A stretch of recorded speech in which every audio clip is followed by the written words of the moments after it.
Hi, Paul Masetta here, and I am extremely excited to be sitting with Steve G. Jones, clinical hypnotherapist. Steve is the creator of the largest set of hypnosis recordings on the planet, and he is also pursuing a doctorate in education, which makes him extremely qualified to deliver information because he understands the way people process and learn information. And so we're really excited to pick his brain and kind of understand what it takes for people to do from a mindset perspective to attain wealth. Steve, welcome. Paul, thank you. It's great to be here. Yeah, great to have you. Thank you. So the first question that I always ask people are, and granted that you are a master of the mind and you're a decorated hypnotist, but Steve is also a self-made millionaire as well. And so can you tell us what is, in your opinion, is the first thing that someone needs to do to become wealthy?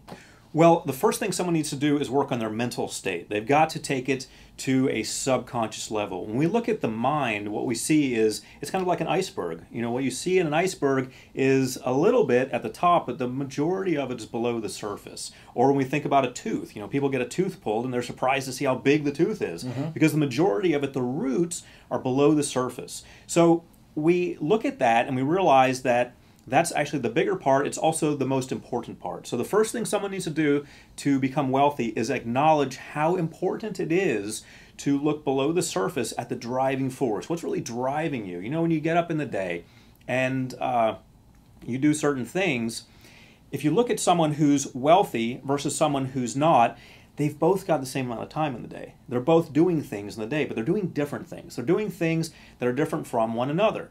And the reason for that is the subconscious mind, that below the surface part, that iceberg part, or the roots of them. That's what's driving them. So the most important thing is to acknowledge that. And once we acknowledge that that's what's driving us to do certain things in the day, certain things that are different than people who are wealthy, then we realize that we can take care of that part of us. It's not so much attempting to force it or attempting to do things that we think would be the right things to do. It's a matter of programming ourselves for success. And when we program ourselves for success, we take care of that underground part, that underwater part, that beneath the surface part, and it drives everything else. So in my expert opinion, the best thing to do is to acknowledge that and start working on that, because that's not just going to make a change for the day. It's not just going to determine what we do today. Oh, today I think I'll do things that wealthy people do, and tomorrow I may not. That's not going to be good enough. What's going to be good enough is changing the way we think in general about our possibilities, getting below the surface, reprogramming that.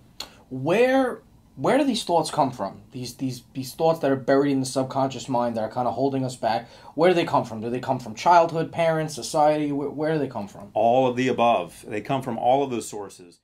So you are, we all are, the end result of all of our experiences. And we think that, you know, maybe our upbringing isn't that important. We think, okay, we had an upbringing that was this way, and I choose to leave that or not think the way my parents thought or what have you. We don't realize how that affects us.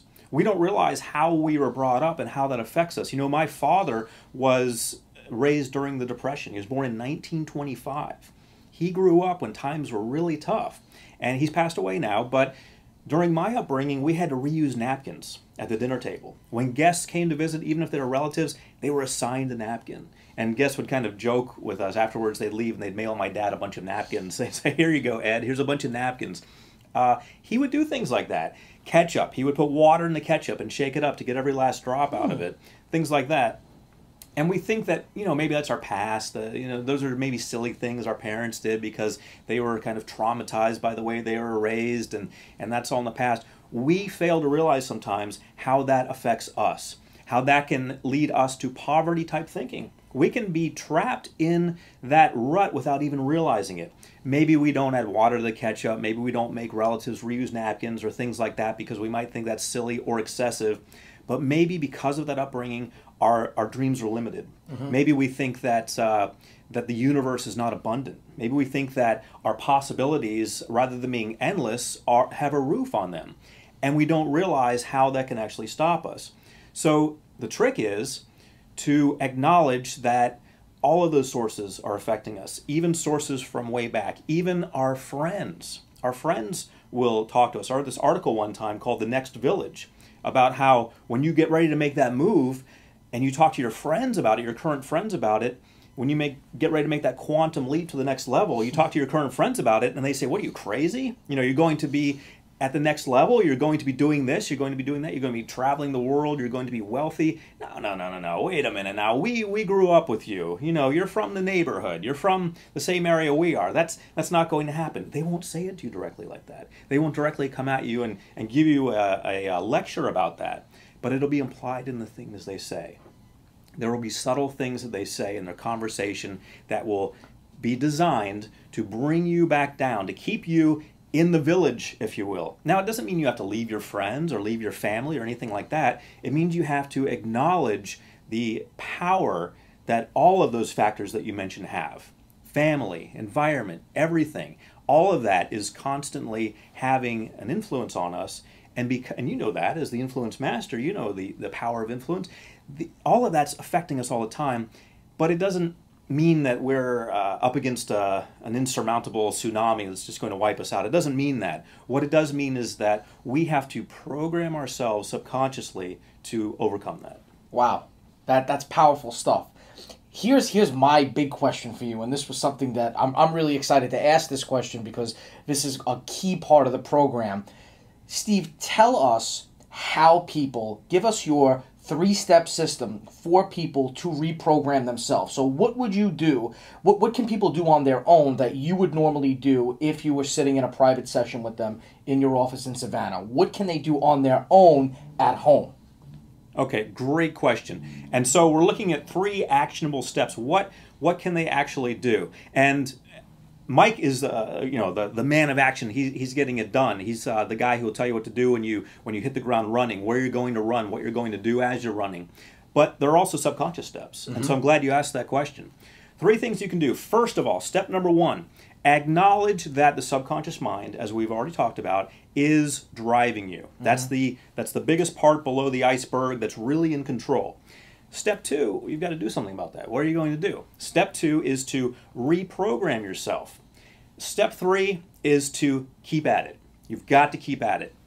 And what that means is that maybe it's not going to work the first time. You know, Mike talks about being comfortable with failure. You've got to get comfortable with messing up and making mistakes and going for it and things not working out and changing course a little bit. Just because you suddenly know how to conquer the world and you're ready to go doesn't mean that you're going to be successful in everything you do, because a lot of your success depends on other people. You've got other people on the planet who are directly involved in your success. And just because you want to do this and you want to have that happen doesn't mean that they're going to do it. Sometimes you've got to change your approach. Sometimes, as I've learned over time, you've got to have more finesse, because I'm the guy who wants to make things happen. I think if I press a button, everyone's going to jump. That's not the way the world works.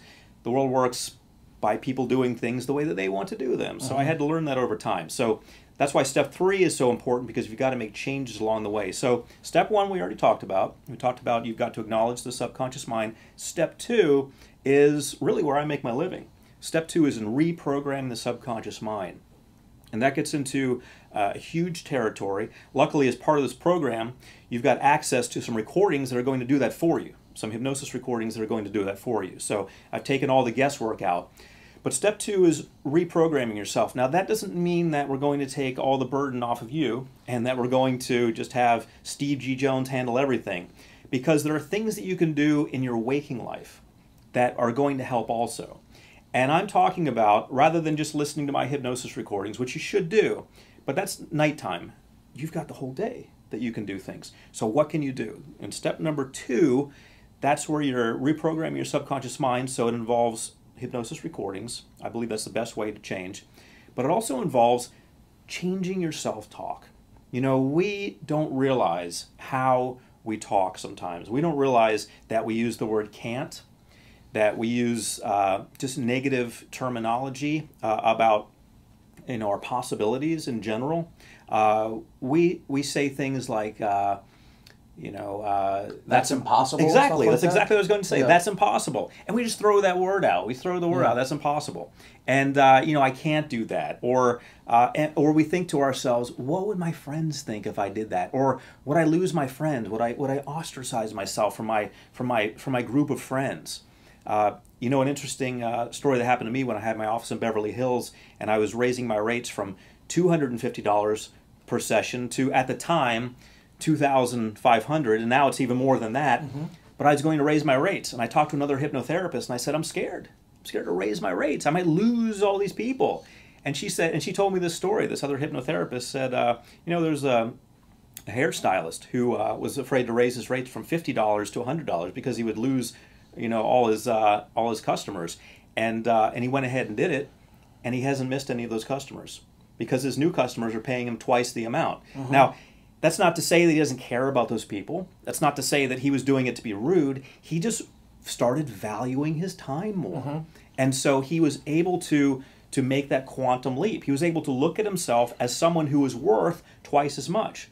Because really, the more popular you become, the more things you do, the more things will be thrown at you, the more valuable your time does become. And so spending time with an individual takes you away from working with a large group of people or making a powerful program like this that's going to reach thousands of people. So if someone wants your time individually, that becomes worth more. You've got to start valuing yourself more. And so you will lose some of those clients. Well, we take that and we put it into our everyday lives, and we see people who are afraid. They're afraid to take the next step, whatever it is. They're afraid that they're going to lose their friends. They're afraid that the people they hang out with aren't going to be able to relate to them anymore if they buy a certain car, or if they live in a certain neighborhood, or if they start hanging around with other people, or start talking about money in a certain way. They're afraid that they're going to lose those people. Well, that's not what happens, because friends are friends. True friends stay with you for your lifetime. Sure. And what you do is you set the standard. You say, okay, I'm up here now. Come on up. You want to know how to do it? Here's how I did it. And Paul, I think you're a great example of that, because I've seen you develop over the years. You're the influence master. Paul, you used to be a guy who was in a job and you didn't like it. You didn't like it, and you saw people like me, and you saw other friends of yours, and you said, I want a piece of that. I'm that guy. And you were the guy who was helping us do sales campaigns, and in you, I could always see that for years. I could see that spark in you, and you had the influence. You have always been the influence master. It's just suddenly you kind of opened your heart up to the world, and you said, yeah, here it is. I'm not scared anymore. Here it is.